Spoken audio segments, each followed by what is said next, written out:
Morning. എല്ലാവർക്കും കേൾക്കാലോ അല്ലേ? Okay, നമുക്ക് ക്ലാസ് തുടങ്ങാം. 5 മണിയായി, നമുക്ക് തുടങ്ങിയേക്കാം. ബാക്കിയുള്ളവർ വന്നോളും, കുഴപ്പമില്ല.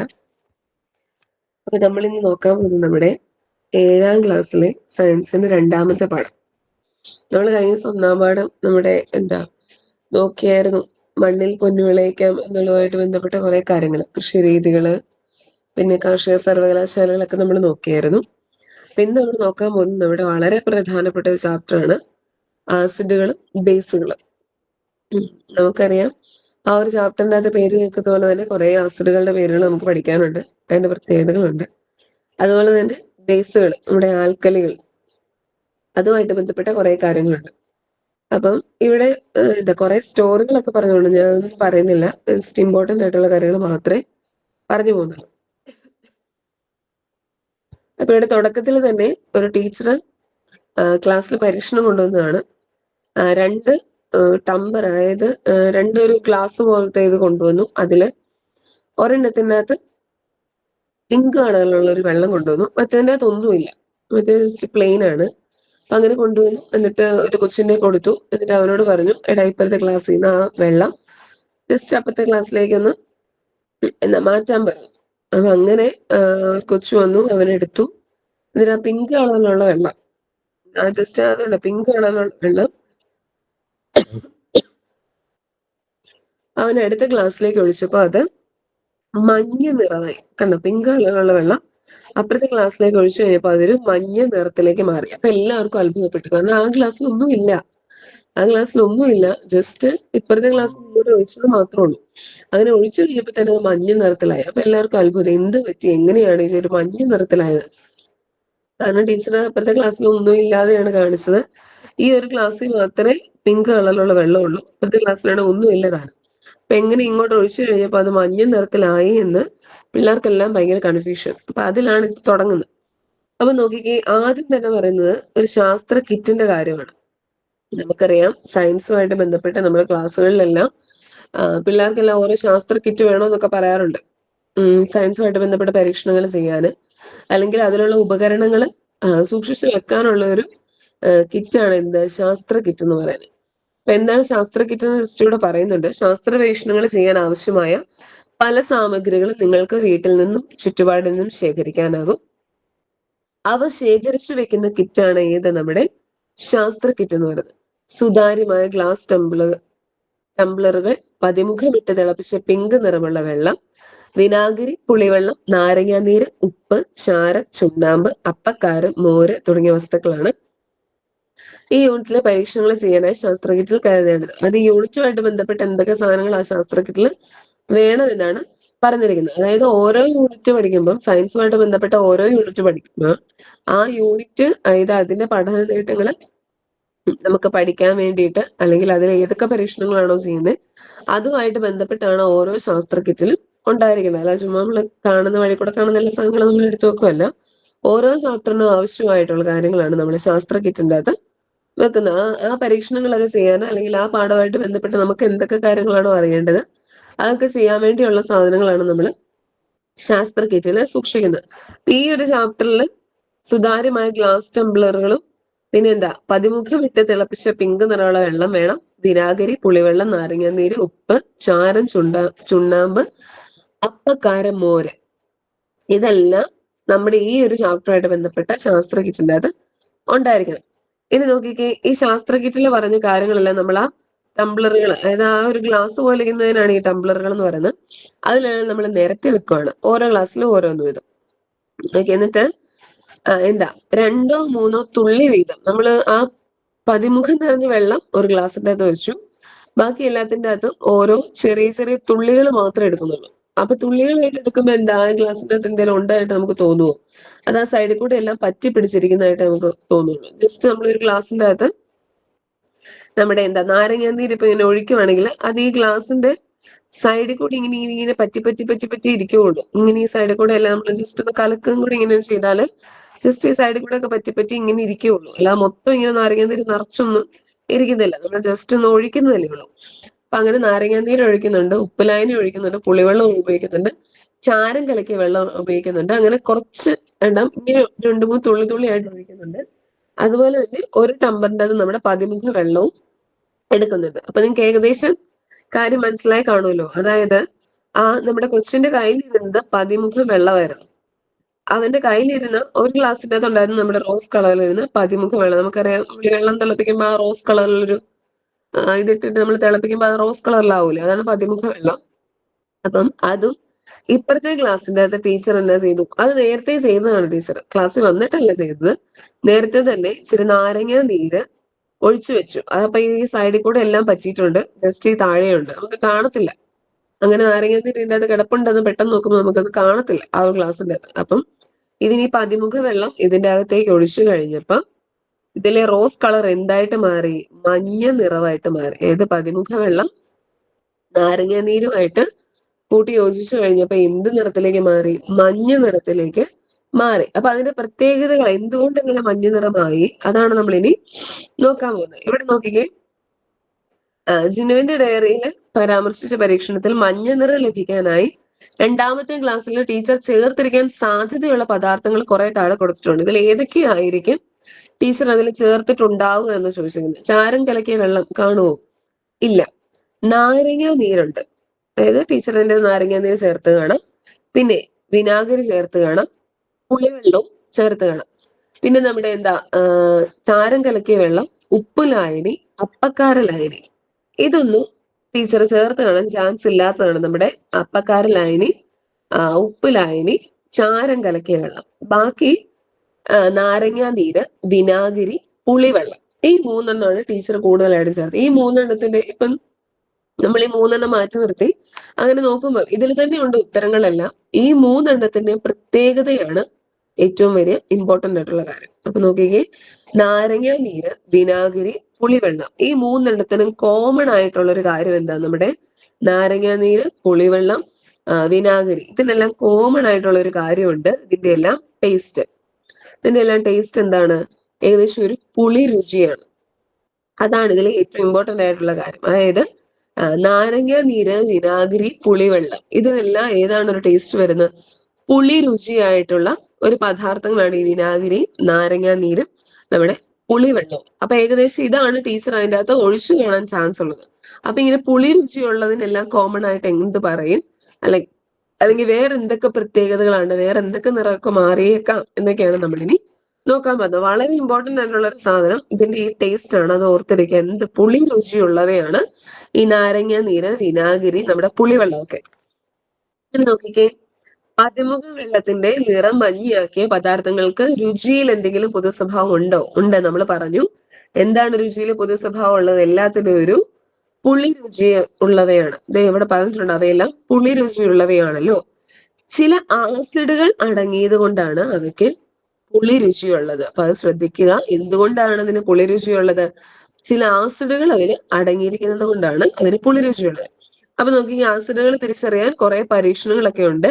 അതിനു വേണ്ടിയിട്ട് നമ്മൾ ഓരോ ദ്രാവകങ്ങൾ പകുതി ഭാഗം നമ്മൾ ഇങ്ങനെ ഇതുണ്ട്, ഓരോ ഗ്ലാസ്സിലും നമ്മൾ എടുത്തു വെക്കാനാണ് പറഞ്ഞിരിക്കുന്നത്. എന്നിട്ട് ഇതിൽ ഏതൊക്കെയാണ് ആസിഡുകളും തിരിച്ചറിയാനാ. സോപ്പ് വെള്ളമുണ്ട്, നാരങ്ങാ നീരുണ്ട്, തെളിഞ്ഞ അപ്പക്കാരലായുണ്ട്, തെളിഞ്ഞ ചുണ്ണാമ്പ് വെള്ളമുണ്ട്, വിനാഗിരി ഉണ്ട്, മോരുണ്ട്, പുളിവെള്ളമുണ്ട്, തെളിഞ്ഞ ചാരവെള്ളവും ഉണ്ട്. അപ്പൊ നോക്കിയേ, നമുക്ക് ഏകദേശം കാണുമ്പോൾ തന്നെ അറിയാം. ഇപ്പൊ നമ്മൾ പറഞ്ഞതനുസരിച്ചാണെങ്കിൽ പുളിരുചി എന്ന് കേൾക്കുമ്പോൾ തന്നെ നമുക്ക് ഏതിലേക്കൊക്കെ പോകാം? നാരങ്ങാ നീര് നോക്കാൻ പറ്റും, വിനാഗിരി, മോര്, പുളിവെള്ളം, അല്ലെ?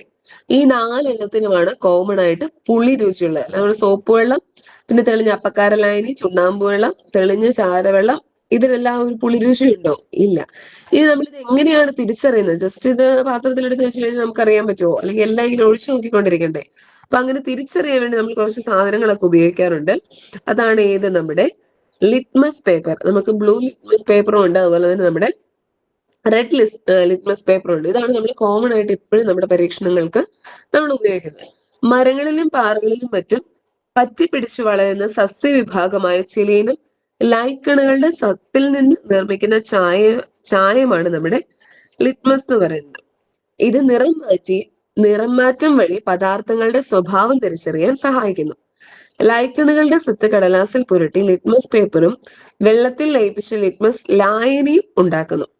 നീല, ചുവപ്പ് നിറങ്ങളിലുള്ള ലിറ്റ്മസ് പേപ്പറുകളും ലായനികളും സ്കൂൾ ലബോറട്ടറിയിൽ ലഭ്യമാണ്. അതായത് നമ്മൾ ലിറ്റ്മസ് പേപ്പറുകൾ ഉപയോഗിച്ചിട്ടാണ് ഇത് ആസിഡ് ആണോ അല്ലെങ്കിൽ ബേസ് ആണോ അല്ലെങ്കിൽ എന്തെങ്കിലും നിറം വ്യത്യാസങ്ങൾ ഉണ്ടോ എല്ലാം നമ്മൾ പരീക്ഷിച്ച് നോക്കുന്നതിനുള്ള ഒരു ഉപകരണം അല്ലെങ്കിൽ അത് പരീക്ഷിച്ച് നോക്കാനുള്ള ഒരു സാധനമാണ് ഇത് നമ്മുടെ ലിറ്റ്മസ് പേപ്പർ എന്ന് പറയുന്നത്. അതെങ്ങനെയാണ് ഉണ്ടാക്കുന്നത് അല്ലെങ്കിൽ എവിടെ നിന്നാണ് കിട്ടിയതെന്നൊക്കെ നമ്മളോട് ചോദിച്ചിട്ടില്ല.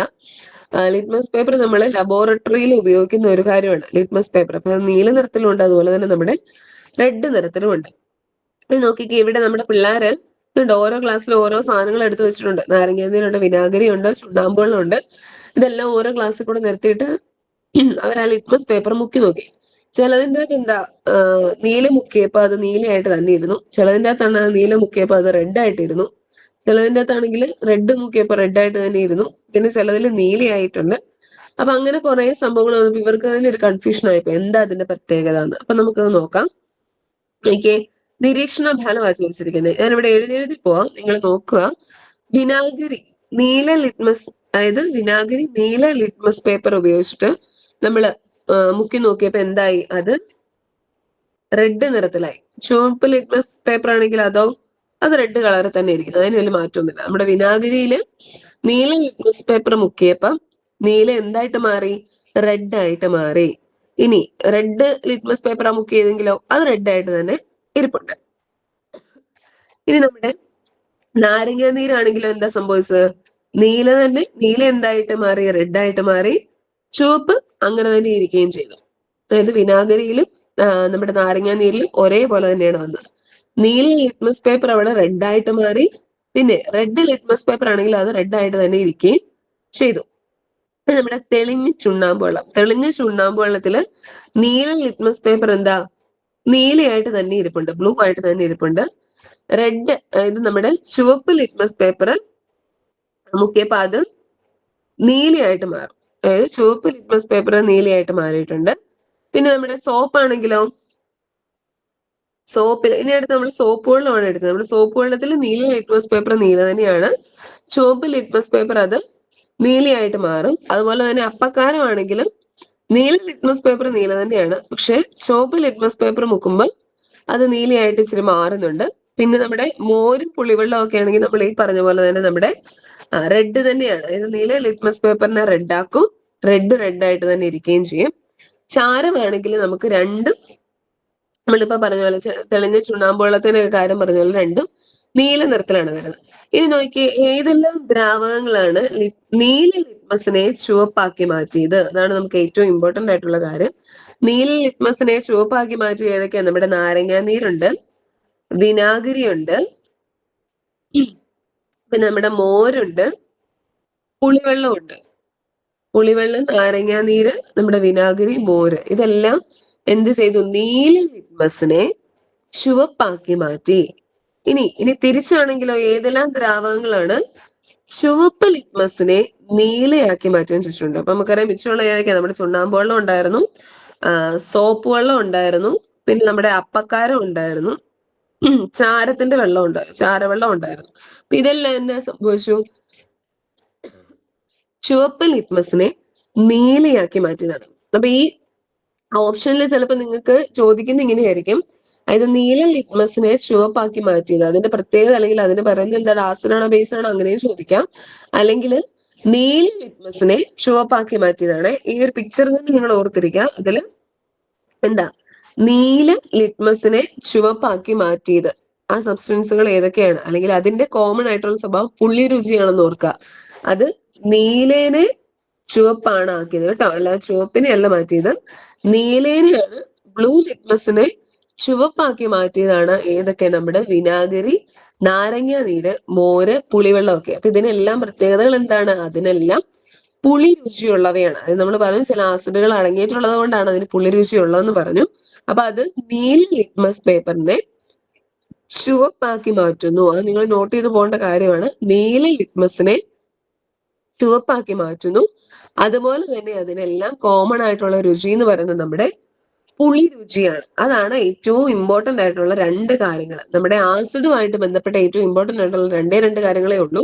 അതാണ് ഒന്ന്, അതിന് പുളി രുചിയുള്ളവയാണ്. രണ്ടാമത്തേത് നീല ലിറ്റ്മസിനെ ചുവപ്പാക്കി മാറ്റുന്നു. അത് ഓർത്തിരിക്കുക കേട്ടോ. നീലയെ റെഡ് ആക്കി മാറ്റുന്നു. നോക്കി ആസിഡുകളും ബേസുകളും. നീല ലിറ്റ്മസിനെ ചുവപ്പാക്കുന്ന പദാർത്ഥങ്ങൾ ആസിഡുകളാണ്. ചുവപ്പ് ലിറ്റ്മസിനെ നീലയാക്കുന്ന പദാർത്ഥങ്ങളാണ് നമ്മുടെ ബേസുകൾ എന്ന് പറയുന്നത്. അപ്പൊ നീലയെ ചുവപ്പാക്കുന്ന നമ്മുടെ ആസിഡുകളും തിരിച്ച് ചുവപ്പിനെ നീലയാക്കുന്നതാണെങ്കിൽ നമ്മുടെ ബേസുകൾ, നമ്മൾ ആൽക്കലി എന്ന് പറയുന്നത് നമ്മുടെ ബേസുകളുമാണ്. അപ്പൊ അത് മാറിപ്പോയത്, അങ്ങോട്ടും ഇങ്ങോട്ടും മാറിപ്പോയത് കേട്ടോ. നീല റെഡ് ആണെങ്കിൽ അത് നമ്മുടെ ആസിഡും, റെഡ് നീലയാണെങ്കിൽ അത് നമ്മുടെ ബേസുകളുമാണ്. നോക്കി ലിറ്റ്മസ് ഒരു പകരക്കാരൻ. നമുക്കറിയാം, നമ്മൾ പറഞ്ഞു ലബോറട്ടറികളിലാണ് നമ്മുടെ ലിറ്റ്മസ് പേപ്പർ നമ്മൾ കൂടുതലായിട്ട് ഉപയോഗിക്കുന്നത്.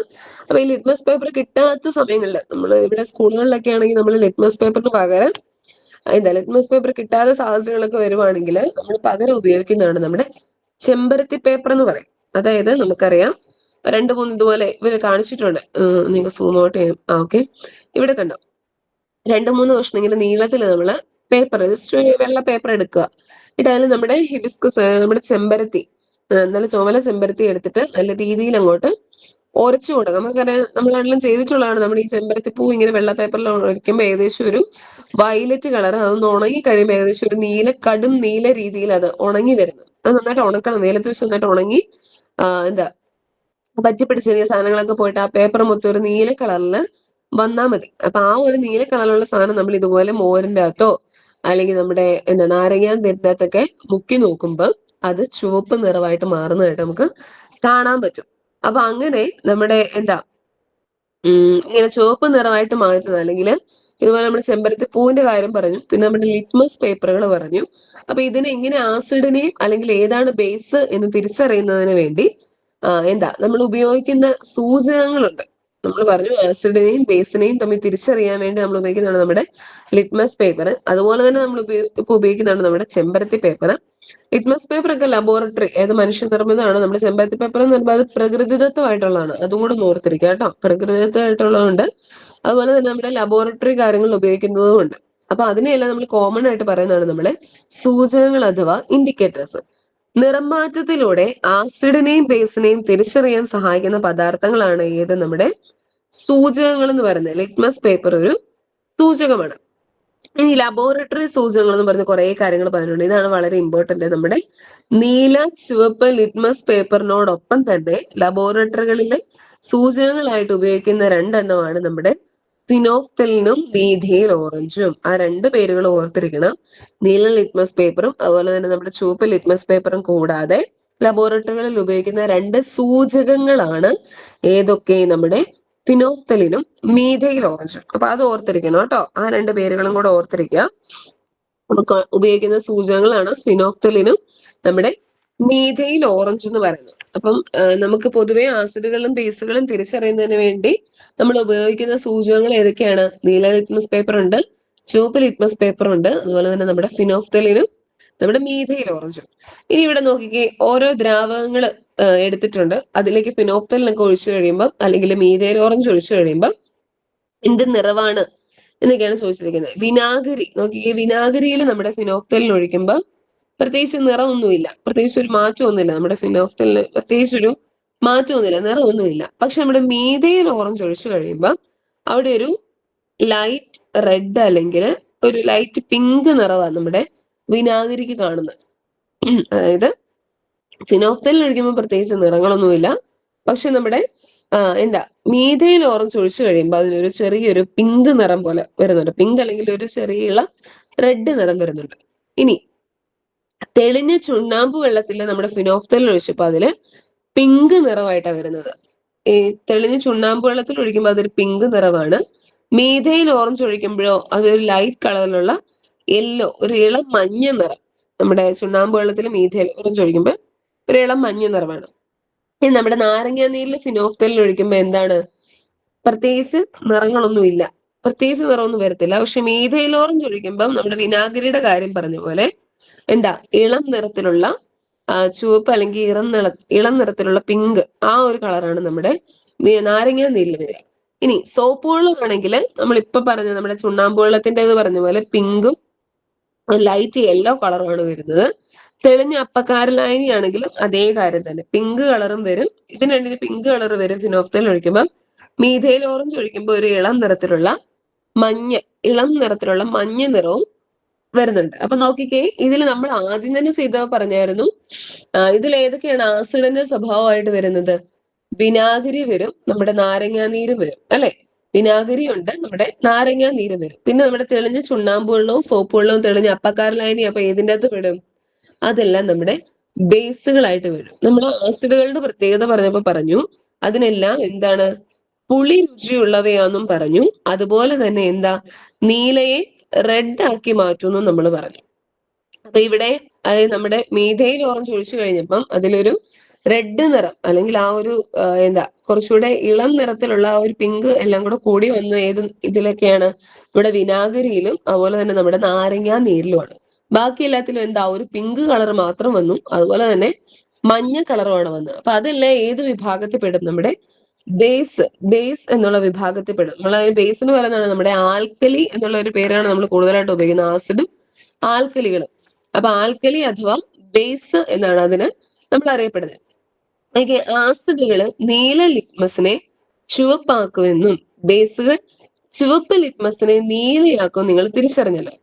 അപ്പൊ അങ്ങനെയാണെങ്കിൽ വേറെ എന്തെങ്കിലും പൊതു സ്വഭാവം ഉണ്ടോ എന്ന് ചോദിച്ചിട്ടുണ്ട്. നമുക്ക് നോക്കാം. നോക്കിക്കേ, നമ്മുടെ കുളിക്കുമ്പോൾ എപ്പോഴെങ്കിലും നിങ്ങളുടെ വായിൽ സോപ്പിന്റെ അംശം കലർന്നു കാണില്ലേ? സോപ്പിന്റെ രുചി എന്താണ്? അല്ലെങ്കിൽ സോപ്പ്, അപ്പക്കാരം എന്നിവയുടെ രുചി ഒരേപോലെയാണോ? ഇവയ്ക്കെല്ലാം ഒരു കാര രുചിയാണ്. നമുക്കറിയാം പുളിരുചിയൊന്നുമല്ല, ഒരു കാര രുചിയാണ്. ബേസ് സ്വഭാവമുള്ള പദാർത്ഥമാണ് ഏത്? നമ്മുടെ സോപ്പ്. നമ്മൾ പറഞ്ഞു ആസിഡിന്റെ സ്വഭാവങ്ങളെല്ലാം നമുക്കറിയാം എന്താണ്? പുളി രുചി ഉള്ളവയാണ്. പക്ഷെ നമ്മുടെ ബേസിന്റെ സ്വഭാവം വരുമ്പോഴോ അത് കാര രുചിയുള്ളതാണ്. അങ്ങനെ ഓർത്തിരിക്കുക കേട്ടോ. നമ്മുടെ സോപ്പ്, അപ്പക്കാരം, ചുണ്ണാമ്പ് വെള്ളം ഒക്കെ അപ്പൊ ഏതിന്റെ അകത്ത് വിടും? നമ്മുടെ ബേസിന്റെ അകത്ത് വിടും. അപ്പൊ ഒരു പ്രത്യേകത കിട്ടിയില്ലേ? അതായത് ആസിഡിന്റെ ആണെങ്കിൽ പുളിരുചി, ബേസിന്റെ ആണെങ്കിൽ അത് കാരരുചി. ഇത് രണ്ടും മാറിപ്പോകാതെ ഓർത്തിരിക്കുക. ആസിഡ് ആണെങ്കിൽ നമ്മുടെ പുളിയാണ്, ബേസ് ആണെങ്കിൽ നമ്മുടെ കാരരുചിയാണ്. അപ്പൊ അത് ഓർത്തിരിക്കുക കേട്ടോ. ആസിഡ് പുളിരുചിയുള്ളവയാണ്, ബേസ് ആണെങ്കിൽ നമ്മുടെ കാരരുചിയുള്ളവയാണ്. ഇനി നോക്കിയേ, സാർവിക സൂചകം, യൂണിവേഴ്സൽ ഇൻഡിക്കേറ്റർ. നമുക്കറിയാം യൂണിവേഴ്സൽ സോൾവെന്റ് എന്നും പറഞ്ഞ് നമ്മൾ വെള്ളമാണ് പഠിക്കുന്നത്. അപ്പൊ ഇവിടെ യൂണിവേഴ്സൽ ഇൻഡിക്കേറ്റർ. അതുകൊണ്ട് ആ കുപ്പിയിൽ കുറെ നിറങ്ങളുണ്ട്. നമ്മൾ എപ്പോഴും റെഡ് ലിറ്റ്മസ് പേപ്പറും നീലയാണ് ഉപയോഗിക്കുന്നത്. പക്ഷെ ഈ ഒരു കുപ്പിയിൽ നോക്കിക്കേ, നമ്മുടെ റെയിൻബോ പോലെ കുറെ നിറങ്ങളുണ്ട്. ഒരേ സമയം ആസിഡിനെയും ബേസിനെയും തിരിച്ചറിയാൻ ഉപയോഗിക്കുന്ന ഒരു സൂചകമാണ് സാർവിക സൂചകം. പല സൂചകങ്ങളുടെ ഒരു മിശ്രിതമാണിത്. ഇതിന്റെ ഏതാനും തുള്ളി ആസിഡുകളിലോ ബേസുകളിലോ ചേർക്കുമ്പോൾ അവയുടെ സ്വഭാവവും തീവ്രതയും അനുസരിച്ച് പല നിറങ്ങൾ ലഭിക്കുന്നു. കുപ്പിക്ക് പുറത്തുള്ള കളർ ചാർട്ടുമായി താരതമ്യം ചെയ്ത് ദ്രാവകത്തിന്റെ സ്വഭാവവും തീവ്രതയും കണ്ടെത്താൻ പറ്റും. അപ്പം ഇതാണ് നമ്മുടെ യൂണിവേഴ്സൽ സോൾവെന്റ്. അതായത് ഒരേ സമയം ആസിഡിനെയും ബേസിനെയും നമുക്ക് തിരിച്ചറിയാൻ പറ്റും. ഇതിലെ തുള്ളി നമ്മൾ ഏതാണോ, ആസിഡ് ആണോ ബേസ് ആണോ എന്ന് അറിയാൻ വേണ്ടി അതിലേക്ക് ഒഴിച്ചു കൊടുക്കുമ്പോൾ ഏത് നിറത്തിലാണോ വരുന്നത് അതിനനുസരിച്ച് നമുക്ക് അതിന്റെ തീവ്രത മനസ്സിലാക്കാൻ പറ്റും, അല്ലെങ്കിൽ അതിന്റെ സ്വഭാവം, അതിന്റെ പ്രത്യേകതകൾ മനസ്സിലാക്കാൻ പറ്റും. അപ്പൊ അതിനുവേണ്ടിയാണ് നമ്മൾ ഈ സാർവിക സൂചകം, അതായത് യൂണിവേഴ്സൽ ഇൻഡിക്കേറ്റർ എന്നാണ് അതിന് പറയുന്നത്. കാരണം കുറെ കളറുകളുണ്ട്, നമുക്കത് മനസ്സിലാക്കാൻ പറ്റും. അതായത് പല സൂചകങ്ങളുടെയും മിശ്രിതമാണ് നമ്മുടെ ഈ സാർവിക സൂചകം എന്ന് പറയുന്നത്. അപ്പൊ എത്രമാത്രം തീവ്രതയുണ്ട് ആസിഡിനും അതുപോലെ തന്നെ ബേസിനും, അല്ലെങ്കിൽ അത് ഏതാണ് ആസിഡ് ഏതാണ് ബേസ് എന്ന് അറിയുന്നതിന് വേണ്ടിയാണ് നമ്മൾ ഈ സാർവത്രിക സൂചകവും പറയുന്നത്. പിന്നെ നമുക്കൊരു pH വാല്യൂ, അത് നമുക്ക് പഠിക്കാനുണ്ട്. അത് വളരെ ഇമ്പോർട്ടന്റ് ആണ്. ഈ ഒരു ചാപ്റ്ററിൽ അങ്ങനെ വരുന്നില്ല, പക്ഷെ ഞാൻ പറയാം കേട്ടോ. pH മൂല്യത്തിന്റെ കാര്യവും നമുക്ക് പറഞ്ഞു പോകേണ്ട കാര്യമുണ്ട്.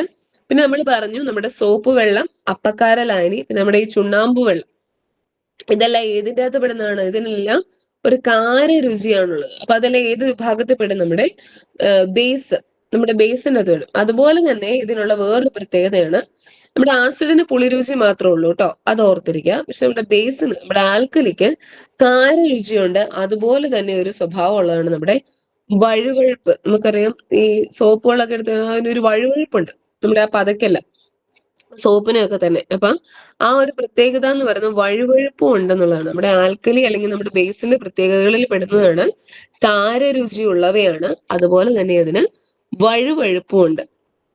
അപ്പൊ ഈ രണ്ട് പ്രത്യേകതകളാണ് നമ്മുടെ ആൽക്കലിക്ക് ഓർത്തിരിക്കേണ്ടത് കേട്ടോ. പിന്നെ അതുപോലെ തന്നെ നമുക്കിവിടെ പൊതു സവിശേഷതകൾ പറയുന്നുണ്ട്, നമുക്കത് പറഞ്ഞു പോകാം. നമുക്കത് വരുന്നുണ്ട്, അപ്പൊ നമുക്കത് പറഞ്ഞു പോകാം. നീല ലിറ്റ്മസിനെ ചുവപ്പാക്കുന്നവ. ആ നീല ലിറ്റ്മസിനെ ചുവപ്പാക്കുന്നവ എന്നുള്ള പ്രത്യേകത എന്തിന്റെയാണ്? നീലയെ റെഡ് ആക്കുക എന്ന് പറയുന്നത് എന്തിന്റെ പ്രത്യേകതയാണ്? നമ്മുടെ ആസിഡിന്റെ പ്രത്യേകതയാണ് അല്ലെ. നീല ലിറ്റ്മസിനെ ചുവപ്പാക്കുന്ന എന്തിന്റെ പ്രത്യേകതയാണ്? നമ്മുടെ ആസിഡിന്റെ പ്രത്യേകതയാണ്. ഇനി ഇവിടെ നോക്കി കുറെ പദാർത്ഥങ്ങൾ, അതിന് നമുക്ക് പേരിന് പിന്നിൽ നോക്കി. പുളിരുചി എന്നതിന് ലാറ്റിൻ ഭാഷയിൽ അസിഡസ് എന്നാണ് പറയുക. ഇതിൽ നിന്നാണ് ആസിഡ് എന്ന പദം ഉണ്ടായത്. അപ്പൊ ആസിഡ് എന്ന പദം ഉണ്ടായത് എവിടെ നിന്നാണ്? അസിഡസ് എന്ന ലാറ്റിൻ പദത്തിൽ നിന്നാണ് ആസിഡ് എന്ന പദം ഉണ്ടായത്. അതിന്റെ അർത്ഥം പുളിരുചി എന്ന് തന്നെയാണ്. അപ്പൊ പുളിരുചി എന്നതിന് ലാറ്റിനിൽ ഉപയോഗിച്ചിരുന്നതാണ് ആസിഡസ്. അതിൽ നിന്നാണ് ആസിഡ് എന്ന പദം ഉണ്ടായത്. കേട്ടോ. ഇനി ഇവിടെ നോക്കിക്കേ, കുറെ കാര്യങ്ങൾ തന്നിട്ടുണ്ട്. ഇതിൽ ഏതൊക്കെയായിരിക്കും നീല ലിറ്റ്മസിനെ ചുവപ്പാക്കാൻ കഴിയുന്നവ ഏതൊക്കെയായിരിക്കും എന്നാണ് ചോദിച്ചിരിക്കുന്നത്. നമുക്കറിയാം ഏതൊക്കെ കാണും. അതിൻ്റെ അകത്ത് നീല ലിറ്റ്മസിനെ ചുവപ്പാക്കി മാറ്റാൻ കഴിയുമെന്ന് ഞാൻ കരുതുന്ന ദ്രാവകങ്ങൾ ഏതൊക്കെയായിരിക്കും ഇതിൻ്റെ അകത്ത്? അതായത് നമ്മുടെ എന്താ, ഓറഞ്ച് നീര് പറ്റും, കട്ടൻ ചായ, ഇരുമ്പ് പുളി നീര്, മുന്തിരി നീര്, നമ്മുടെ തക്കാളി നീര്. ഇതിൻ്റെ അകത്തെല്ലാം എന്താണ്? ഓരോ ആസിഡുകൾ അടങ്ങിയിട്ടുണ്ട്. നമുക്കറിയാം ആ ആസിഡുകളുടെ പേര് പഠിക്കാനുണ്ട്.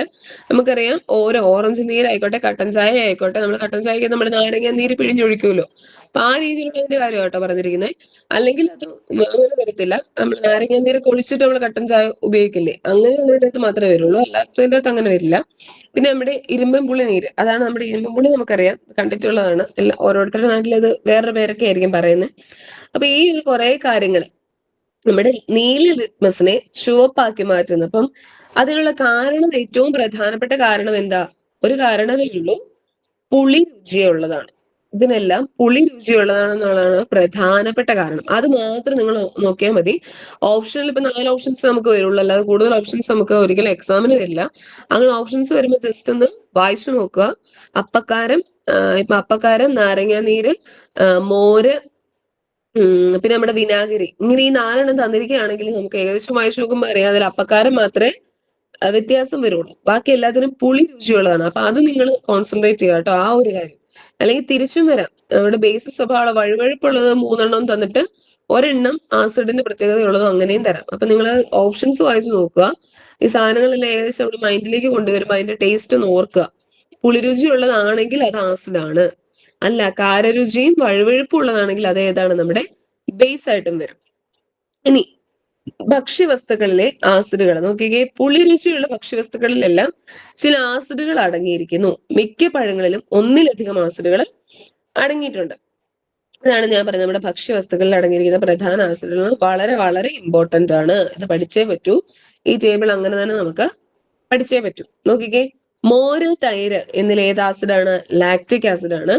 വിനാഗിരിയിൽ അസറ്റിക് ആസിഡാണ്. നാരങ്ങയിൽ സിട്രിക് ആസിഡ്, വാളംപുളിയിൽ tartaric acid, apple malic acid, നെല്ലിക്ക അസ്കോർബിക് ആസിഡ്, തക്കാളിയിൽ നമ്മുടെ ഓക്സാലിക് ആസിഡ്. ഈ ആസിഡുകൾ വളരെ ഇമ്പോർട്ടന്റ് എന്ന് പറഞ്ഞാൽ വളരെ ഇമ്പോർട്ടന്റ് ആണ്. അതിന്റെ പേരുകൾ ഈ ടേബിള് അങ്ങനെ തന്നെ പഠിക്കണം കേട്ടോ. അത് നമുക്ക് പലതവണ ചോദിച്ചിട്ടുള്ളതാണ്. അതുകൊണ്ട് ടേബിള് അങ്ങനെ തന്നെ പഠിക്കണം. നോക്കിയ മോര്, തൈര് ലാക്റ്റിക് ആസിഡ്, വിനാഗിരിയിൽ അസറ്റിക് ആസിഡ്, നാരങ്ങയിൽ സിട്രിക് ആസിഡ്, വാളംപുളിയിൽ, ഇത് പുളിന്ന് വെക്കുമ്പോൾ tartaric acid, apple malic acid, നെല്ലിക്ക അസ്കോർബിക് ആസിഡ്, തക്കാളി നമ്മുടെ ഓക്സാലിക് ആസിഡ്. അപ്പൊ ഇത് ഓർത്തിരിക്കണം എന്ന് പറഞ്ഞാൽ വളരെ വളരെ വളരെ ഇമ്പോർട്ടന്റ് ആണ് കേട്ടോ. ഈ ടേബിള് പഠിക്കാതെ വിടരുത്. ഈ ടേബിള് വളരെ ഇമ്പോർട്ടന്റ് ആണ്. അത് എഴുതി എഴുതി തന്നെ പഠിക്കാം, മാറിപ്പോവുകയും ചെയ്യരുത്. നമുക്ക് പെട്ടെന്ന് അങ്ങോട്ടും ഇങ്ങോട്ടൊക്കെ ഡൗട്ട് വരും, പക്ഷെ ഇത് മാറിപ്പോവാതെ തന്നെ പഠിക്കുക കേട്ടോ ഈ ടേബിള്. നോക്കിയാൽ നെല്ലിക്കയിലെ ആസിഡ്, നമ്മുടെ നെല്ലിക്കയിലെ ആസിഡിന്റെ പേരുണ്ട്, നമ്മുടെ അസ്കോർബിക് ആസിഡ് ആണ്. ഇനി നെല്ലിക്കയിൽ ധാരാളം വിറ്റാമിൻ സി അടങ്ങിയിട്ടുണ്ട്, നിങ്ങൾ പഠിച്ചിട്ടുണ്ടല്ലോ. വിറ്റാമിൻ സി എന്നത് അസ്കോർബിക് ആസിഡ് ആണ്. അപ്പൊ വിറ്റാമിൻ സിയുടെ പേരെന്താണ്? അസ്കോർബിക് ആസിഡ് ആണ്. ഇതിന്റെ സാന്നിധ്യമാണ് നെല്ലിക്കയ്ക്ക് പുളി രുചി നൽകുന്നത്. അപ്പൊ നെല്ലിക്കയിലുള്ളതാണ് വിറ്റാമിൻ സി, അതിന്റെ പേരാണ് നമ്മുടെ അസ്കോർബിക് ആസിഡ് എന്ന് പറയുന്നത്. ഇനി ആപ്പിളിലാണെങ്കിൽ ഏത് ആസിഡാ? മാലിക് ആസിഡ് ആണ്. പുളിയാണെങ്കിലോ ടാർട്ടാറിക് ആസിഡ്. പിന്നെ നമ്മുടെ സിട്രിക് ആസിഡ് എവിടെ വരുന്ന? നാരങ്ങയിൽ വരുന്നതാണ്. അപ്പൊ ഇതെല്ലാം ഓർത്തിരിക്കുക. വളരെ ഇമ്പോർട്ടന്റ് എന്ന് പറഞ്ഞാൽ ഈ ആസിഡുകളുടെ പേര് വളരെ ഇമ്പോർട്ടന്റ് ആണ്. ഇനി നോക്കിക്കേ, പാല് തൈരാകുമ്പോൾ നമുക്കറിയാം നമ്മുടെ പാല് ഉറച്ച് തൈരാകുന്ന ഒരു പ്രക്രിയ ഉണ്ട്. അവിടെ എന്താണ് സംഭവിക്കുന്നത് വെച്ചിട്ടുണ്ടെങ്കിൽ അവിടെ സഹായിക്കുന്ന ഒരു ബാക്ടീരിയ ആണ് നമ്മുടെ ലാക്ടോബാസിലസ് ബാക്ടീരിയ. ആ പേര് ഓർത്തിരിക്കുക. നമ്മുടെ പാലിനെ തൈരാക്കി മാറ്റുന്ന ആ ഒരു ചെറിയൊരു പ്രത്യേകതയുണ്ട് അവിടെ. അപ്പൊ ആ ഒരു പ്രക്രിയ അതിനെ സഹായിക്കുന്നതാണ് നമ്മുടെ ലാക്ടോബാസിലസ് ബാക്ടീരിയ എന്ന് പറയുന്നത്. അതായത് പുളി രുചി ആസിഡിന്റെ സാന്നിധ്യത്തെ സൂചിപ്പിക്കുന്നത് നമുക്കറിയാം. തൈര് നമ്മുടെ ആസിഡിന്റെ പ്രത്യേകതയ്ക്കകത്ത് വരുന്നതാണ്. അതിന് പുളി രുചി ഉള്ളത് കൊണ്ട് പാലിനെ തൈരാക്കി മാറ്റാൻ തിളപ്പിച്ചാറിയ പാലിൽ അല്പം തൈര് നമ്മൾ ഓറ ഒഴിക്കാറുണ്ട്. തൈരില് ലാക്ടോബാസിലസ് എന്ന ബാക്ടീരിയ അടങ്ങിയിട്ടുണ്ട്. അപ്പൊ പാലിൽ നിന്ന് പോഷണം നടത്തുന്നതിന്റെ ഫലമായി ഉണ്ടാകുന്ന ലാക്റ്റിക് ആസിഡാണ് തൈരിന് പുളി രുചി നൽകുന്നത്. നമുക്കറിയാം തൈരിൽ ഇപ്പൊ നീല ലിറ്റ്മസ് പേപ്പർ മുക്കി നോക്കിയാൽ അത് ചുവപ്പാകും. കാരണം അതിനൊരു പുളി രുചിയുണ്ട്. ആ പുളി രുചി ലഭിക്കുന്നത് എന്തുകൊണ്ടാണ്? ഈ ലാക്ടോബാസിലസ് ബാക്ടീരിയ അതിലുള്ളത് കൊണ്ടാണ് ഈ തൈരിന് പുളി രുചി ഉണ്ടാകുന്നത്. പഠിക്കണം കേട്ടോ, അത് ഓർത്തിരിക്കണേ ആ പേര്. ലാക്ടോബാസിലസ് ബാക്ടീരിയ എന്ന് കേട്ടാൽ അതെന്താണ്? നമ്മുടെ തൈരിന് പുളി രുചി ഉണ്ടാക്കുന്നതാണ് നമ്മുടെ ലാക്ടോബാസിലസ് ബാക്ടീരിയ. അപ്പൊ നിങ്ങൾ എഴുതി പോയാൽ മതി ലാക്ടോബാസിലസ് ബാക്ടീരിയ.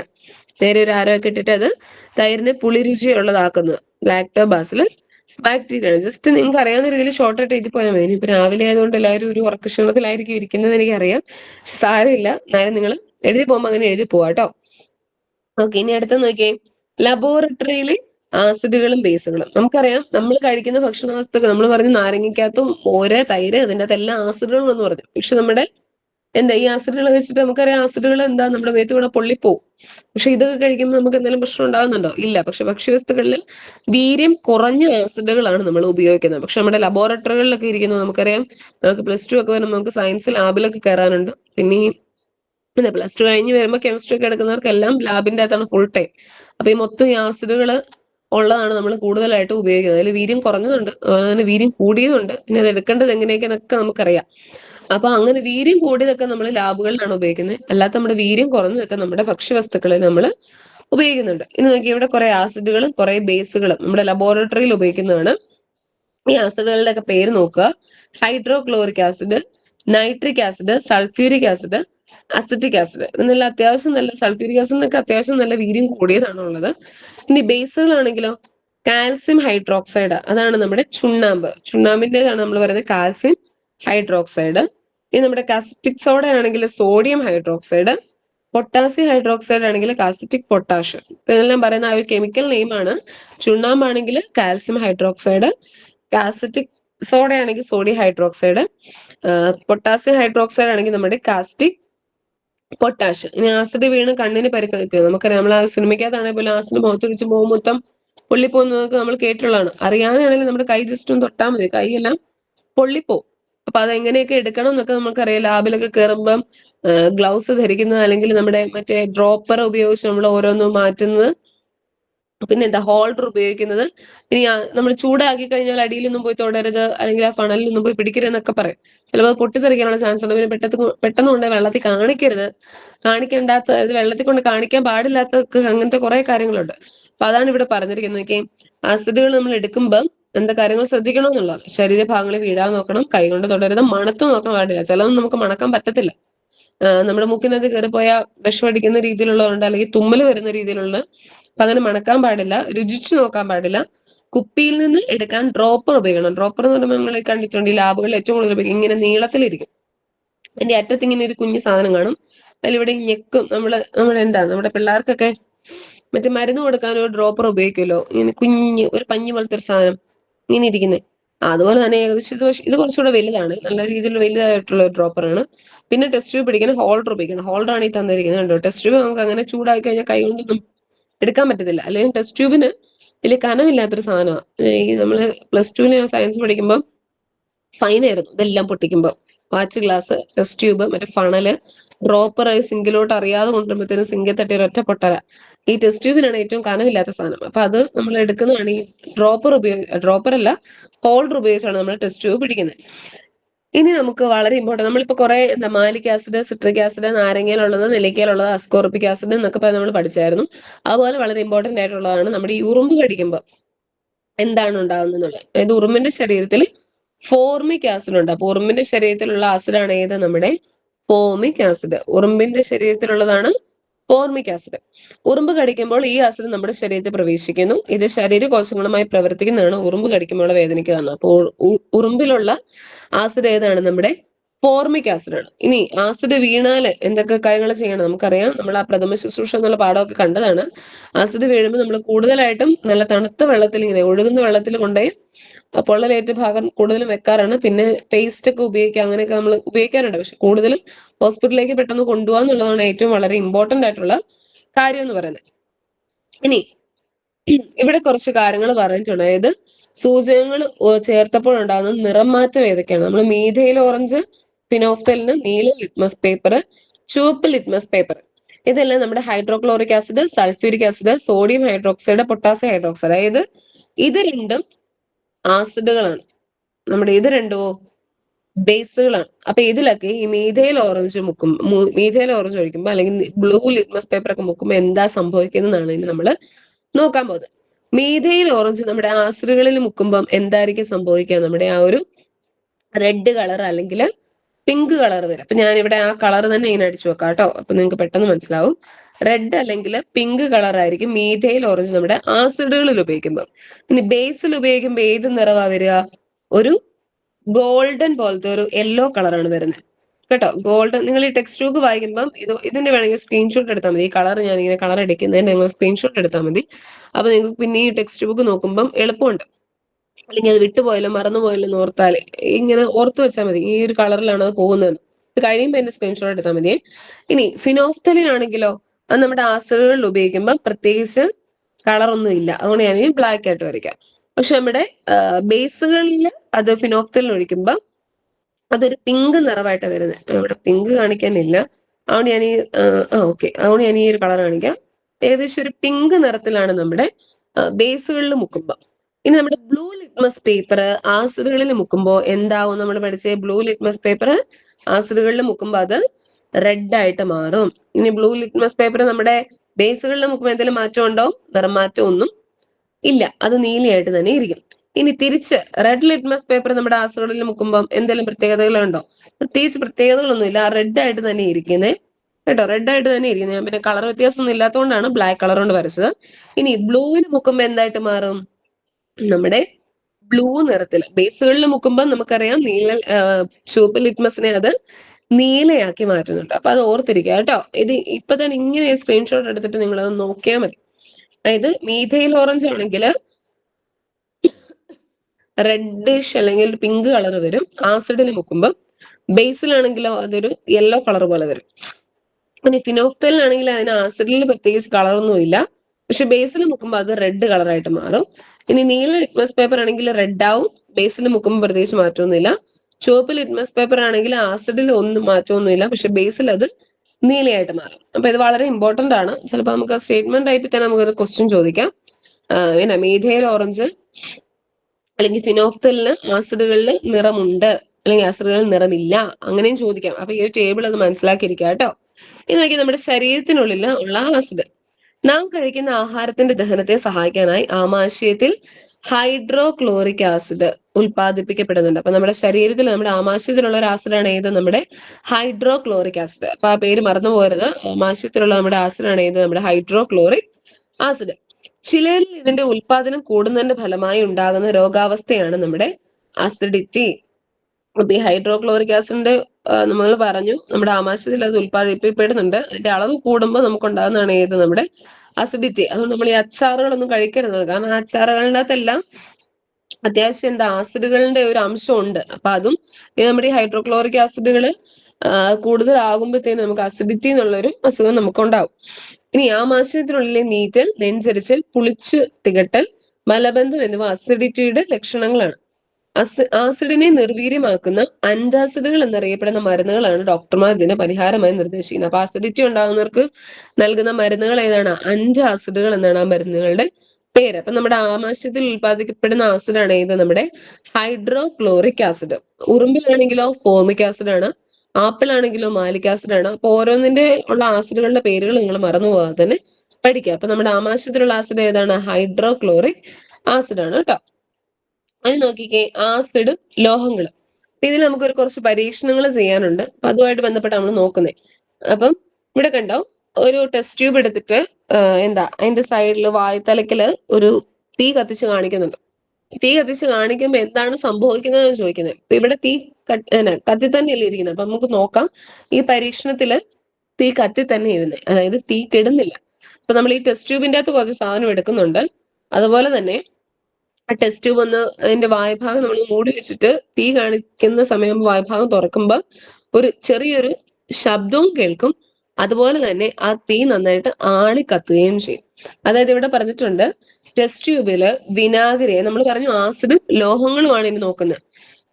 വിനാഗിരി അതായത് നേർപ്പിച്ച അസറ്റിക് ആസിഡ്, നമ്മളറിയാം വിനാഗിരിയിൽ അസറ്റിക് ആസിഡ് ആണ് ഉള്ളത്. അസറ്റിക് ആസിഡ് നമ്മുടെ ടെസ്റ്റ് ട്യൂബിന്റെ അകത്ത് നമ്മൾ എടുത്തിട്ടുണ്ട്. അതിലേക്ക് മഗ്നീഷ്യം റിബണിന്റെ 3-4 ചെറു കഷ്ണങ്ങൾ നമ്മൾ ഇടുന്നുണ്ട്. അപ്പൊ അത് ഇച്ചിരി ഒരു എന്താ കൊമളകളൊക്കെ പോലെ വരും. നമ്മുടെ അസറ്റിക് ആസിഡിന്റെ അകത്ത് ആ കഷ്ണങ്ങൾ ഇട്ട് കഴിയുമ്പോൾ മഗ്നീഷ്യം റിബണിന്റെ 3-4 ചെറു കഷ്ണങ്ങൾ ഇടുമ്പോൾ ചെറിയൊരു കൊമളകളൊക്കെ പോലെ വരുന്നുണ്ട്. അതിന്റെ വായ്ത്തലക്കിലേക്കാണ് നമ്മൾ ഈ എന്താ തീപ്പെട്ടിക്കൊള്ളി കത്തിച്ചിട്ടാണ് കാണിക്കുന്നത്. അപ്പൊ എന്തൊക്കെ സംഭവിക്കും, അതായത് നമ്മളിവിടെ പറഞ്ഞു ചെറു കുമിളകളായിട്ട്, നിങ്ങൾക്ക് അത് കാണാം, ചെറു കുമിളകളായിട്ടൊക്കെ വരുന്നുണ്ട്. നമ്മൾ ആ തള്ളവിരൽ വെച്ച് അടച്ചു വെക്കും. പിന്നെ ഈ തീ കാണിക്കുന്ന സമയത്താണ് ടെസ്റ്റ് ട്യൂബ് അല്പം ചെരിച്ചു പിടിക്കുക. കത്തുന്ന ഒരു തീപ്പെട്ടിക്കുള്ള ടെസ്റ്റ് ട്യൂബിന്റെ വായു ഭാഗത്ത് കൊണ്ടുവന്ന ശേഷം വിരൽ മാറ്റു എന്താണ് നിരീക്ഷണം എന്നാണ് ചോദിച്ചിരിക്കുന്നത്. അപ്പൊ അവിടെ സംഭവിക്കുന്നത് ചെറിയൊരു സൗണ്ട് കേൾക്കും, അതായത് ചെറിയൊരു സൗണ്ടും വരും. അതുപോലെ തന്നെ ഈ തീ കെട്ടുപോകത്തില്ല, അത് ആളി കത്തിക്കൊണ്ടിരിക്കും. അപ്പൊ അവിടെ എന്താണ് സംഭവിച്ചിരിക്കുന്നത്, അല്ലെങ്കിൽ ആസിഡ് ലോഹവുമായിട്ട് പ്രവർത്തിച്ചപ്പം എന്താണ് സംഭവിച്ചതെന്നാണ് ചോദിച്ചിരിക്കുന്നത്. ഇവിടെ നോക്കിക്കേ, ഈ ഒരു ബോക്സിന്റെ അകത്ത് പറയുന്നുണ്ട്, വളരെ ഇമ്പോർട്ടന്റ് ആണ്. ആസിഡുകൾ ലോഹങ്ങളുമായിട്ട് പ്രവർത്തിക്കുമ്പോൾ ഉണ്ടാകുന്ന വാതകമാണ് ഏത്, നമ്മുടെ ഹൈഡ്രജൻ.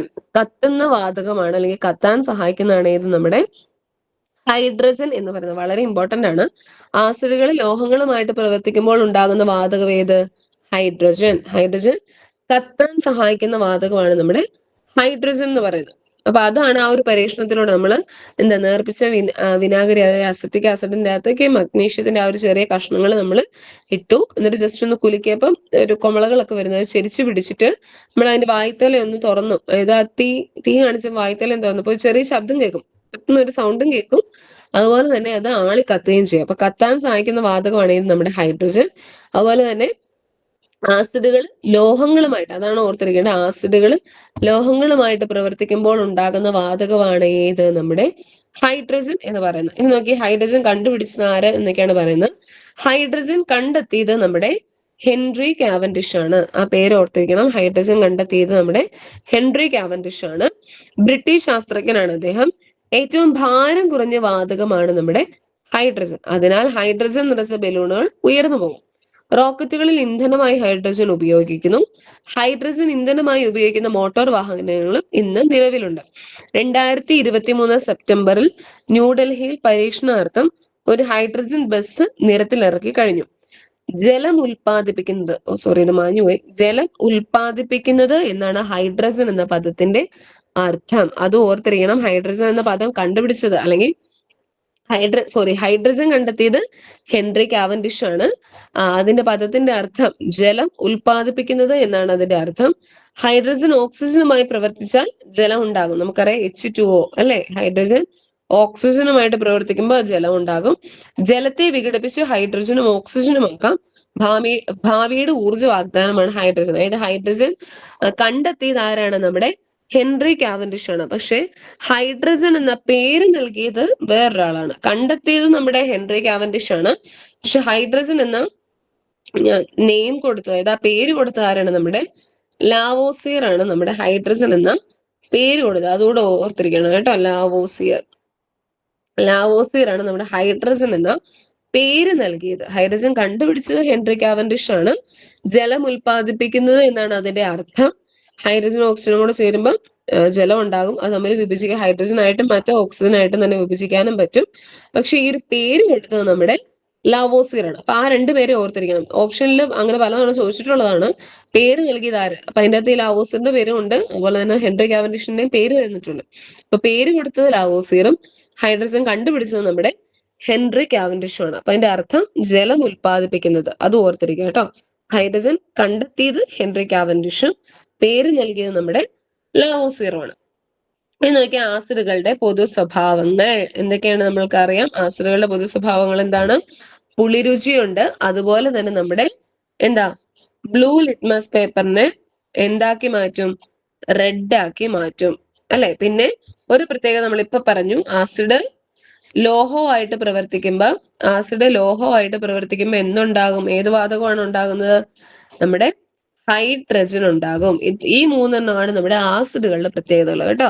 ആസിഡ് ലോഹമായിട്ട് പ്രവർത്തിക്കുമ്പോൾ ഹൈഡ്രജൻ ഉണ്ടാകുന്നു, പുളിരുചി ഉള്ളവയാണ്. അതുപോലെ തന്നെ നീല ലിറ്റ്മസ് പേപ്പറിനെ നമ്മുടെ ചുവപ്പ് ലിറ്റ്മസ് പേപ്പർ ചുവപ്പ് നിറത്തിലുള്ള ആക്കി തീർക്കുന്നുണ്ട്. ഇതെല്ലാം നമ്മുടെ ആസിഡുകളുടെ പ്രത്യേകതയാണ്. ഇനി അച്ചാറുകൾ സൂക്ഷിക്കാൻ ലോഹപാത്രങ്ങൾ ഉപയോഗിക്കാറില്ല. തൈര്, മോര് ഇവ ചേർത്ത കറികൾ ഉണ്ടാക്കാൻ മൺപാത്രങ്ങളാണ് ഉപയോഗിക്കുന്നത്. ഇത് ലോഹവുമായിട്ട് പ്രവർത്തിക്കുമ്പോൾ നമുക്ക് പലതരത്തിലുള്ള ആരോഗ്യ പ്രശ്നങ്ങൾ ഉണ്ടാവും. അതുകൊണ്ട് നമ്മൾ ആസിഡുകൾ ഉള്ള ഭക്ഷ്യവസ്തുക്കൾ നമ്മൾ പൊതുവെ ലോഹപാത്രങ്ങളിൽ ഉപയോഗിക്കാറില്ല. അപ്പൊ ലോഹപാത്രം ലോഹമായിട്ട് കണക്ട് ചെയ്യാൻ നമുക്കറിയാം നമുക്ക് ആരോഗ്യ പ്രശ്നങ്ങൾ പലതരത്തിലുണ്ടാകും. നമ്മുടെ ആരോഗ്യത്തെ ബാധിക്കുന്ന രീതിയിലുള്ള വേറൊരു പുതിയ ഇതാണ് ഉണ്ടാകുന്നത്. ലോഹമായിട്ടത് ഹൈഡ്രജൻ ഉണ്ടാകുന്നുണ്ടോ നമ്മൾ പറഞ്ഞു. അതുപോലെ തന്നെ പലതരത്തിലുള്ളത് ഉണ്ടാകുമ്പോൾ നമ്മുടെ ആരോഗ്യ പ്രശ്നങ്ങൾ ഉണ്ടാകും. അപ്പൊ നമ്മൾ ലോഹപാത്രങ്ങളിൽ പൊതുവെ ആസിഡ് അടങ്ങിയിട്ടുള്ള ഭക്ഷ്യവസ്തുക്കൾ നമ്മൾ വെക്കാറില്ല. കൂടുതലും മൺപാത്രങ്ങളിലാണ് ഉപയോഗിക്കാറ് നമ്മൾ. ഇനി ആസിഡുകളുടെ ഉപയോഗങ്ങൾ നമുക്കറിയാം. അച്ചാറുകളിൽ ഉപയോഗിക്കാറുണ്ട്. പിന്നെ ഭക്ഷണങ്ങൾ രുചി കൂട്ടാനും അതുപോലെ തന്നെ ഭക്ഷണങ്ങൾ കേട് വരാതിരിക്കാനും നമ്മൾ ആസിഡുകൾ ഉപയോഗിക്കാറുണ്ട്. ഇനി ഫോമിക് ആസിഡ് നമ്മൾ പറഞ്ഞായിരുന്നു. എന്തിനായിരുന്നു ഫോമിക് ആസിഡ്? നമ്മളെ ഉറുമ്പിന്റെ അകത്തുള്ളതാന്ന് പറഞ്ഞു. പക്ഷെ ഇവിടെ നോക്കിയാൽ കുറെ കാര്യങ്ങൾ അതിന്റെ ഉപയോഗങ്ങൾ വളരെ ഇമ്പോർട്ടന്റ് ആണ്, പഠിക്കണം. അസറ്റിക് ആസിഡ് നമ്മൾ വിനാഗിരിയിലുള്ളതാന്ന് പറഞ്ഞു അല്ലെ. വിനാഗിരി നമ്മൾ ഉപയോഗിക്കുന്നതാണ് ഇത് നമ്മുടെ അസറ്റിക് ആസിഡ് എന്ന് പറയുന്നത്. വിനാഗിരിയിലുള്ളതാണ് അസറ്റിക് ആസിഡ്. ഇനി ഫോമിക് ആസിഡോ നമ്മൾ പറഞ്ഞു ഉറുമ്പ് കടിക്കുമ്പോൾ നമ്മുടെ ശരീരത്തിൽ ഉണ്ടാകുന്നതാണ് ഫോമിക് ആസിഡ്. പക്ഷെ അത് കൂടുതലായിട്ട് ഉപയോഗിക്കുന്നത് നമ്മുടെ റബ്ബർ ഇല്ലേ, റബ്ബർ കട്ടിയാക്കാൻ വേണ്ടി. നമുക്കറിയാം നമ്മൾ റബ്ബർ പാൽ എടുത്തിട്ട് നമ്മൾ റബ്ബർ ഷീറ്റ് അടിക്കുന്ന ആ ഒരു സമയത്ത് നമ്മൾ ഒരു ആസിഡ് നമ്മൾ അത് കട്ടിയാകാൻ വേണ്ടി നമ്മൾ ഉപയോഗിക്കാറുണ്ട്. അതാണ് നമ്മുടെ ഫോർമിക് ആസിഡ് എന്ന് പറയുന്നത്, റബ്ബർ കട്ടിയാക്കാൻ വേണ്ടിയിട്ട്. പിന്നെ സിട്രിക് ആസിഡ് നമുക്കറിയാം പാനീയങ്ങൾ ഉണ്ടാക്കാൻ, നമ്മൾ നാരങ്ങ നീര് അല്ലെ, നമ്മൾ നാരങ്ങ ജ്യൂസ്, നാരങ്ങ വെള്ളത്തിന്റെ അകത്തൊക്കെ ഉപയോഗിക്കുന്നതാണ് നമ്മുടെ സിട്രിക് ആസിഡ്. ഇനി സൾഫ്യൂരിക് ആസിഡ് ആണെങ്കിൽ മോട്ടോർ വാഹനങ്ങളുടെ ബാറ്ററിയിൽ രാസവള നിർമ്മാണത്തിന് ഉപയോഗിക്കുന്നതാണ് നമ്മുടെ സൾഫ്യൂരിക് ആസിഡ്. നൈട്രിക് ആസിഡ് ആണെങ്കിൽ രാസവളം, പെയിന്റ്, ചായങ്ങൾ എന്നിവ നിർമ്മിക്കാൻ. ടാനിക് ആസിഡ് തുകല, മഷി എന്നിവ നിർമ്മിക്കാൻ. കാർബോണിക് ആസിഡ് നമ്മുടെ സോഡാവെള്ളം ഉണ്ടാക്കാനാണ് കേട്ടോ. സോഡാ വാട്ടർ ഉണ്ടാക്കാനാണ് നമ്മുടെ കാർബോണിക് ആസിഡ്. നമ്മൾക്കറിയാം വെള്ളവും കാർബൺ ഡൈ ഓക്സൈഡ് നമ്മൾ ആ മിശ്രിതം നമ്മുടെ ലീനം, ലായകം, ലായനിക്കകത്തൊക്കെ നമ്മൾ പറഞ്ഞു പോയ കാര്യമാണ്. അതിൻ്റെ എന്താണ് ലീനം, എന്താണ് ലായകം, എന്താണ് ലായനി എന്നൊക്കെ നമ്മൾ അതിൻ്റെ സോഡാ വെള്ളത്തിൻ്റെ അത് പറഞ്ഞാൽ നമ്മുടെ കാർബൺ ഡൈ ഓക്സൈഡും വെള്ളവും തമ്മിൽ ചേരുമ്പോഴാണ് നമുക്ക് സോഡാ വെള്ളം ഉണ്ടാകുന്നത്. അപ്പൊ ഈ കാർബോണിക് ആസിഡ് എന്ന് പറയുന്നത് സോഡാ വെള്ളം ഉണ്ടാക്കാൻ ഉപയോഗിക്കുന്നതാണ്. അപ്പൊ ഇത് ഈ ഒരു ടേബിളും വളരെ ഇമ്പോർട്ടന്റ് ആണ്. ഈ ഒരു ചാപ്റ്ററിനകത്ത് ടേബിളുകളെല്ലാം വളരെ ഇമ്പോർട്ടന്റ് ആണ് കേട്ടോ. ഈ ആസിഡുകളും അതിന്റെ ഉപയോഗങ്ങളും എന്തൊക്കെയാന്നുള്ളത് പലതവണ ചോദിച്ചിട്ടുള്ളതാണ് ക്വസ്റ്റ്യനിൽ. ഉപയോഗം തന്നിട്ട് ഇത് ഏത് ആസിഡ് അങ്ങനെയാ ചോദിക്കാറ്. അപ്പൊ അത് ഓർത്തിരിക്കുക കേട്ടോ. ഈ ഉപയോഗങ്ങളെല്ലാം മാറിപ്പോവാതെ തന്നെ പഠിക്കാം. എന്താണ് സൾഫ്യൂരിക് ആസിഡിന്റെ ഉപയോഗം, അസിറ്റിക് ആസിഡിന്റെ ഉപയോഗം, ഫോമിക് ആസിഡിന്റെ ഉപയോഗം, ഇത് വളരെ ഇമ്പോർട്ടന്റ് ആണ്. അത് നിങ്ങൾ ഇപ്പൊ എഴുതാൻ പറ്റില്ല, ഞാനിത് ഗ്രൂപ്പിലേക്ക് ഇട്ട് തരാം. ഈ ഒരു ടേബിൾ ഞാൻ എഴുതിയിട്ട് ഗ്രൂപ്പിലേക്ക് ഇട്ട് തരാം. അപ്പൊ അത് പഠിക്കുക, വളരെ ഇമ്പോർട്ടന്റ് ആണ് ആസിഡുകളുടെ ഉപയോഗം. ഇനി ഇവിടെ ബേസുകളുടെ ഉപയോഗം, നമ്മളിപ്പോ ആസിഡിന്റെ പറഞ്ഞു, അതുപോലെ തന്നെ ബേസിന്റെ ഉപയോഗമുണ്ട്. കാൽസ്യം ഹൈഡ്രോക്സൈഡ് ആണെങ്കിൽ അത് ഗ്ലാസ് നിർമ്മാണവും മണ്ണിന്റെ അസിഡിറ്റി കുറയ്ക്കാനുമാണ് നമ്മൾ കാൽസ്യം ഹൈഡ്രോക്സൈഡ്. ആയത് നമുക്കറിയാം ചുണ്ണാമ്പ് അല്ലെ, നമ്മൾ പറയും നമ്മൾ മണ്ണിന്റെ അസിഡിറ്റി കുറയ്ക്കാൻ നമ്മൾ ചുണ്ണാമ്പ് വെള്ളം കലക്കി ഒഴിക്കുക, അല്ലെങ്കിൽ ചുണ്ണാമ്പ് ഇടാറുണ്ടെന്ന് നമ്മൾ പറയാം. അപ്പം കാൽസ്യം ഹൈഡ്രോക്സൈഡ് നമ്മുടെ ചുണ്ണാമ്പ് അല്ലെങ്കിൽ ഗ്ലാസ് നിർമ്മാണത്തിന് മണ്ണിന്റെ അസിഡിറ്റി കുറയ്ക്കാനായിട്ട് നമ്മൾ ഉപയോഗിക്കുന്നു.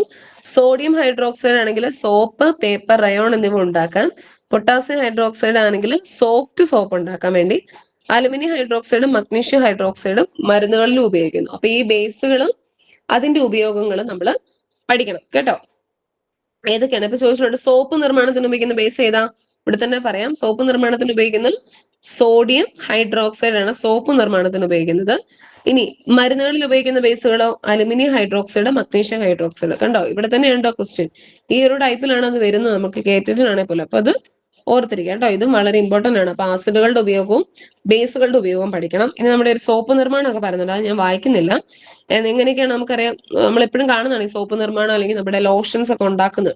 അപ്പൊ ആ സോപ്പ് നിർമ്മാണം അതെങ്ങനെയാണ്, ഏതൊക്കെ പാറ്റേണിലാണ്, എന്തൊക്കെ സാധനങ്ങൾ ഉപയോഗിക്കണം എന്നൊക്കെ ഇവിടെ പറഞ്ഞിട്ടുണ്ട്. ആവശ്യമായിട്ടുള്ള സാമഗ്രികൾ മാത്രം ഞാൻ പറയാം. കാസറ്റിക് സോഡ വേണം, വെളിച്ചെണ്ണ വേണം, വെള്ളം വേണം, സോഡിയം സിലിക്കേറ്റ് വേണം, സ്റ്റോൺ പൗഡർ വേണം, കളർ, പെർഫ്യൂം. ഇത്രയും സാധനങ്ങളുണ്ട് നമുക്ക് സോപ്പ് ഉണ്ടാക്കാം. പിന്നെ അത് ഉണ്ടാക്കുന്നത് എങ്ങനെയാണ് കാര്യങ്ങൾ നിങ്ങൾ പിന്നെ വായിച്ചു നോക്കിയാൽ മതി കേട്ടോ. ഇനി നോക്കിക്കേ, മഞ്ഞൾ ഒരു പ്രകൃതിദത്ത സൂചകം. നമ്മൾ പറഞ്ഞു ചെമ്പരത്തി പേപ്പർ പോലെ തന്നെ മഞ്ഞൾ ഒരു പ്രകൃതിദത്ത സൂചകമാണ്. ഇതുപോലെ തന്നെ മഞ്ഞൾ ഇതുണ്ട്, പിള്ളേർ അവിടെ ചെയ്യുന്നുണ്ട്. ക്യാരറ്റ്, തക്കാളി എല്ലാം എടുത്ത് വെച്ചിട്ടുണ്ട്.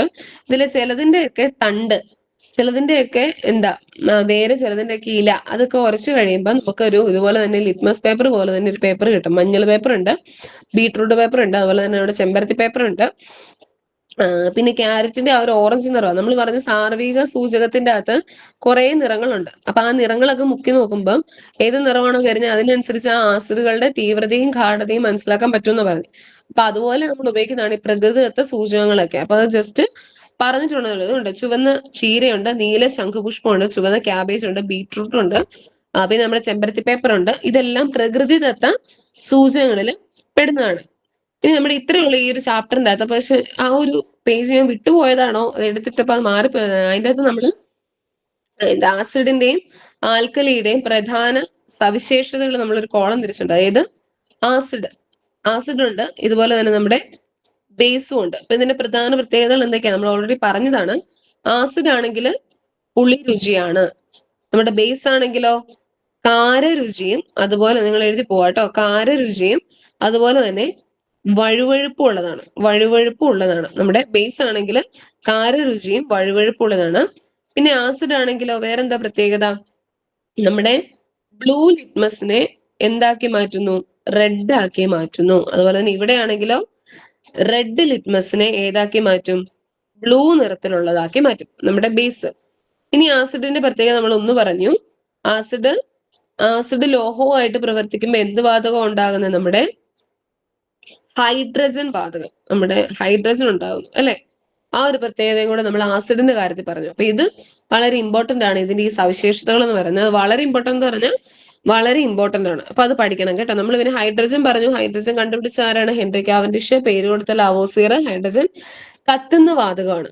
അപ്പൊ ഇവിടെ അത് ഇവര് പറയാൻ വിട്ടുപോയ ഒരു കാര്യമുണ്ട്. നമ്മൾ ഈ ഹൈഡ്രജന്റെ കാര്യം പറഞ്ഞപ്പം പറയേണ്ട വേറൊരു കാര്യമാണ്. ഇതുപോലെ തന്നെ പരീക്ഷണത്തില് നമ്മളൊരു ടെസ്റ്റ് ട്യൂബിന്റെ അകത്ത് എന്തെടുക്കുന്നു, നേർപ്പിച്ച സൾഫ്യൂരിക് ആസിഡ് എടുക്കുക. ഇതുകൂടെ നിങ്ങൾ ഓർത്തിൽ വെക്കണേ. ഇതിനകത്ത് നമ്മളൊരു സൾഫ്യൂരിക് ആസിഡ് ആണ് നമ്മുടെ എടുക്കുന്നത്. സൾഫ്യൂരിക് ആസിഡ്, നേർപ്പിച്ച സൾഫ്യൂരിക് ആസിഡ് അതിൻ്റെ അകത്ത് എടുത്തിട്ട് കുറച്ച് മുട്ടത്തോടില്ലേ, നമ്മുടെ മുട്ടയുടെ തൊണ്ടില്ലേ, മുട്ടയുടെ തോട്, ഇത് മുട്ടത്തോടാണ്. മുട്ടത്തോട് ഇട്ടു. സൾഫ്യൂരിക് ആസിഡിന്റെ അകത്ത് നമ്മൾ കുറച്ച് മുട്ടത്തോട് ഇട്ടിട്ട് നമ്മൾ തീ നമ്മുടെ ഒരു തീ കത്തിച്ച് നമ്മൾ ഇതിന്റെ സൈഡിൽ ഇതുപോലെ കുലുക്കിയിട്ട് നമ്മൾ തീ കത്തിച്ച് കാണിച്ചാൽ എന്തായിരിക്കും സംഭവിക്കുക, ഈ തീ കെട്ടുപോകും. അതായത് സൾഫ്യൂരിക് ആസിഡിന്റെ അത് നമ്മൾ കുറച്ച് മുട്ടത്തോട് ഇട്ടു, നമ്മളൊന്ന് കുലുക്കി, നമ്മൾ മുമ്പേ കാണിച്ച പോലെ തന്നെ തീ കത്തിച്ചിട്ട് അതിന്റെ സൈഡിലേക്ക് നമ്മൾ ഫ്രണ്ടിൽ ഇങ്ങനെ തീ കത്തിച്ച് കാണിച്ചാൽ എന്ത് സംഭവിക്കും, ആ വിരല് നമ്മൾ മാറ്റി കഴിയുമ്പോൾ എന്താണ്, ഈ തീ കെട്ടുപോകും. അപ്പൊ അതിന്റെ കാരണം എന്നാ, അത് ഈ ഒരു ചാപ്റ്ററിനകത്ത് പറയുന്നില്ല, പക്ഷെ നമുക്ക് പഠിക്കേണ്ട കാര്യമാണ്. അതിന്റെ കാരണം എന്താണ്, ഇത് മുട്ടത്തോട് നിങ്ങൾ എഴുതി പോണേ. മുട്ടത്തോട്, പിന്നെ നമ്മുടെ എന്താ ചോക്ക്, മാർബിള്. ഇത് മുട്ടത്തോട്, ചോക്ക്, മാർബിൾ, ഇതിലെല്ലാം എന്തുണ്ട്, നമ്മുടെ കാൽസ്യം കാർബണേറ്റ് അടങ്ങിയിട്ടുണ്ട്. ഈ മുട്ടത്തോട്, നമ്മുടെ ചോക്ക്, പിന്നെ മാർബിൾ, ഇതിലെല്ലാം കാൽസ്യം കാർബണേറ്റ് അടങ്ങിയിട്ടുണ്ട്. എന്താ അടങ്ങിയിരിക്കുന്നത്, കാൽസ്യം കാർബണേറ്റ്. അപ്പൊ ആസിഡുകള് കാർബണേറ്റുകളുമായിട്ട് കൂടിച്ചേരുമ്പോൾ നമുക്ക് എന്തുണ്ടാകും, ആസിഡ് കാർബണേറ്റുകളുമായിട്ട് കൂടിച്ചേരുമ്പോൾ നമുക്ക് പുതിയൊരു സംഭവം ഉണ്ടാകും. അതാണ് നമ്മുടെ കാർബൺ ഡയോക്സൈഡ്, CO2. അപ്പൊ കാർബൺ ഡയോക്സൈഡ് എന്തിനാ, തീ കെടുത്തുന്ന വാതകമാണ് കേട്ടോ. അത് ഓർത്തിരിക്കുക. തീ കെടുത്തുന്ന വാതകമാണ് ഏത്, നമ്മുടെ കാർബൺ ഡയോക്സൈഡ് എന്ന് പറയുന്നത്. തീ കെടുത്തുന്ന വാതകമാണ് നമ്മുടെ കാർബൺ ഡയോക്സൈഡ്. കത്താൻ സഹായിക്കുന്ന ഏതായിരുന്നു, ഹൈഡ്രജൻ ആയിരുന്നു. തീ കെടുത്താൻ സഹായിക്കുന്നതോ കാർബൺ ഡയോക്സൈഡ്. അപ്പൊ അത് ഓർത്തിരിക്കുക കേട്ടോ. അപ്പൊ ഈ ഒരെണ്ണം കൂടെ ഉള്ളു നമ്മുടെ ഈ ചാപ്റ്ററിന്റെ അകത്ത് വളരെ ഇമ്പോർട്ടന്റ് ആയിട്ടുള്ളത്. അപ്പൊ സൾഫ്യൂരിക് ആസിഡും, അതായത് നമ്മുടെ ആസിഡും കാർബണേറ്റുകളുമായിട്ട് പ്രവർത്തിക്കുമ്പോൾ എന്തുണ്ടാവും, നമ്മുടെ കാർബൺ ഡയോക്സൈഡ് ഉണ്ടാവുന്നു.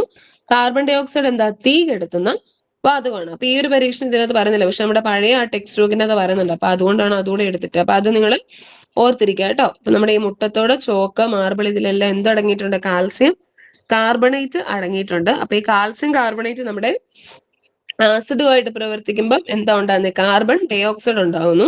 കാർബൺ ഡയോക്സൈഡ് എന്താ, തീ കെടുത്തുന്ന വാതകമാണ്. അപ്പൊ നമ്മൾ മുമ്പേ കണ്ട നമ്മുടെ ഹെൻറി കാവൻഡിഷ് കണ്ടുപിടിച്ചതായിരുന്നു, നമ്മുടെ ഹൈഡ്രജൻ. അതാണ് നമ്മൾ പറഞ്ഞത്, ആസിഡ് ലോഹങ്ങളുമായിട്ട് പ്രവർത്തിക്കുമ്പോൾ ഹൈഡ്രജൻ ഉണ്ടാകുന്നു. കത്തുന്ന വാതകമാണ് ഹൈഡ്രജൻ. ഇനി തിരിച്ച് ആസിഡുകൾ കാർബണേറ്റുമായിട്ട് പ്രവർത്തിക്കുമ്പോൾ കാർബൺ ഡയോക്സൈഡ് ഉണ്ടാകുന്നു. അത് തീ കെടുത്തുന്ന വാതകമാണ്. അപ്പൊ അത് മാറിപ്പോവാതെ പഠിക്കുക കേട്ടോ. ആസിഡ് ലോഹമായിട്ട് പ്രവർത്തിക്കുവാണെങ്കിൽ എന്തുണ്ടാകും, ഹൈഡ്രജൻ ഉണ്ടാകും. ഇനി ആസിഡ് കാർബണേറ്റുമായിട്ട് പ്രവർത്തിക്കുമ്പോൾ എന്തുണ്ടാകും, അത് നമ്മുടെ എന്താ കാൽസ്യം എന്താ കാർബൺ ഡൈ ഓക്സൈഡ് ഉണ്ടാകുന്നു. അതായത് കാൽസ്യം കാർബണേറ്റും ആസിഡും പ്രവർത്തിക്കുമ്പോൾ കാർബൺ ഡൈ ഓക്സൈഡും, ആസിഡ് ലോഹമായിട്ട് പ്രവർത്തിക്കുമ്പോൾ നമ്മുടെ ഹൈഡ്രജൻ ഉണ്ടാകുന്നുണ്ട്. പിന്നെ ഇതിന്റെ അകത്ത് വളരെ ഇമ്പോർട്ടന്റ് ആയിട്ടുള്ള ഒരു കാര്യമാണ് pH വാല്യൂ. അത് ഈ ടെക്സ്റ്റിനകത്ത് പറയുന്നില്ല, നമ്മുടെ പഴയ ടെക്സ്റ്റിനകത്താണ് വളരെ ഇമ്പോർട്ടന്റ് ആയിട്ട്. ഞാൻ ജസ്റ്റ് പറഞ്ഞു വിടാം, സമയം ആയി എന്ന് എനിക്കറിയാം, പക്ഷെ ഞാൻ പറഞ്ഞു വിടാം. ഞാനത് ഗ്രൂപ്പിലേക്ക് ഇട്ട് തരാം കേട്ടോ. നോക്കി, നമ്മുടെ pH വാല്യൂ, നമ്മുടെ pH സ്കെയില്, അതായത് ഒരു വസ്തു ആസിഡ് സ്വഭാവം ഉള്ളതാണോ അല്ലെങ്കിൽ ആൽക്കലി സ്വഭാവം ഉള്ളതാണോ എന്ന് തിരിച്ചറിയുന്നതിന് വേണ്ടിയാണ് നമ്മൾ pH പേപ്പർ ഉപയോഗിക്കുന്നത്. അതിന്റെ പടം അത് ഞാൻ ഗ്രൂപ്പിലേക്ക് ഇട്ട് തരാം. ഒരു pH വാല്യൂ ഉണ്ട്, അതായത് 1, 2, 3, 4 എന്നൊക്കെ പോയിട്ട് ഇവിടെ ഇത് ഞാൻ ജസ്റ്റ് ഇവിടെ 7, അതായത് നടുക്കത്തെ ഒരു സംഖ്യയാണ് നമ്മുടെ 7 ആയിട്ട് എടുക്കുന്നത്. അപ്പൊ 7 എന്ന് പറയുന്നത് ഒരു ന്യൂട്രൽ ആയിട്ടിരിക്കുന്ന അവസ്ഥ, അതായത് നിർവീര്യമായിട്ടിരിക്കുന്ന ഒരു അവസ്ഥയാണ് നമ്മുടെ 7 എന്ന സംഖ്യയിൽ വരുന്നത്.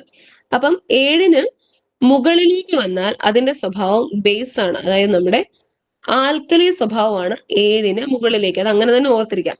7ന് മുകളിലേക്ക് വരുന്ന ഏതാണ്? നമ്മുടെ ആൽക്കലി സ്വഭാവം ഉള്ളതാണ്. ഇനി 7ന് താഴേക്കാണെങ്കിലോ, 7ന് താഴേക്ക് വരുന്നതാണെങ്കിൽ അത് നമ്മുടെ ആസിഡ് സ്വഭാവമുള്ളതാണ്. അതായത് 1, 2, 3, 4, 5, 6 വരെയുള്ള pH വാല്യൂ വരുന്നതെല്ലാം ആസിഡ് സ്വഭാവം ഉള്ളതാണ്.